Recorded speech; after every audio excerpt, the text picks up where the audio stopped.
मेरा नाम रचना है और मेरी शादी को 5 साल हो चुके हैं, लेकिन मेरी अभी तक कोई बच्चा नहीं हुआ था। मेरे पति मेरी शादी के 2 साल बाद में ही सऊदी में नौकरी करने के लिए चले गए थे और आज तक वापस नहीं आए थे।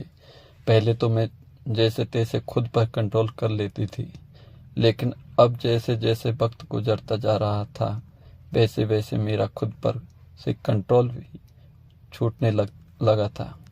मेरे पति के जाने के बाद हमारे घर में मेरे सास ससुर और मैं ही रहते थे। मैं पढ़ाई में बहुत होशियार थी, इसलिए मेरी सास ने जब देखा कि घर पर रहकर मैं बोर होने लगती हूँ, तो उन्होंने पास के ही एक स्कूल में मेरी नौकरी लगवा दी। अब मैं रोजाना स्कूल में जाने लगी थी और मैं 12वीं तक के बच्चों को पढ़ाती थी। लेकिन वही स्कूल में मुझे हमारे पड़ोस का एक लड़का मिला, जिसको पहली बार देखते ही मैं उसकी दीवानी हो गई। वह देखने में बहुत हैंडसम था, साथ ही उसका शरीर भी बहुत मजबूत था और वह किसी पहलवान जैसा दिखता था। मैं जब भी उसकी क्लास में पढ़ाने जाती हूँ, तो मेरी नज़रें बार बार उस पर जाकर टिक जाती थी। यह बात शायद धीरे धीरे वह भी समझ गया था, इसलिए वह भी अब मेरी तरफ देखता रहता था। अब मैं जब भी उसकी तरफ देखती तो उसकी तरफ एक स्माइल पास कर देती थी और जरा जवाब में वह भी मुस्कुरा देता था।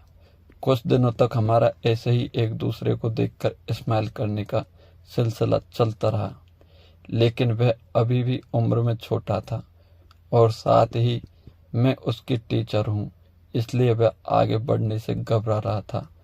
तो ऐसे में मैंने सोचा कि क्यों न ही आगे से बढ़कर अपनी तरफ से उसको अपने दिल की चाहत बता दूं।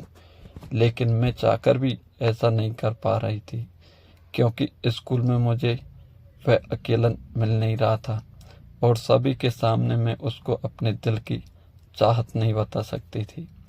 इसलिए मैंने थोड़ा सोचकर एक तरकीब सोची। एक दिन मैं उसके घर गई और मैंने उसके घर जाकर उसके मम्मी पापा से मुलाकात की। मैंने उसके मम्मी पापा को समझाया कि आपका लड़का मेरे सब्जेक्ट में कमज़ोर है, इसलिए आप उसका मेरे पास ट्यूशन लगवा दीजिए। उस लड़के का नाम रोशन है। रोशन के मम्मी पापा अपने लड़के के बारे में कमज़ोर होने की बात सुनकर थोड़ा घबरा गए और उन्होंने मेरी बात को मान लिया। अगले दिन शाम को जब मेरे सास ससुर मंदिर गए हुए थे, तब मैंने उसके मम्मी पापा को कॉल किया और उनके लड़के को मेरे पास भेजने के लिए बोला। कुछ ही देर में रोशन मेरे पास मेरे घर आ गया।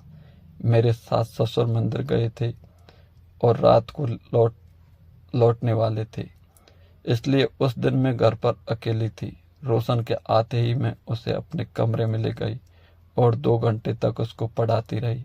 फिर जब उसका वापस घर जाने का समय हुआ, तो मैंने उसे अपने दिल की चाहत बता दी। उसने भी एक ही पल में मुझे हाँ बोल दिया।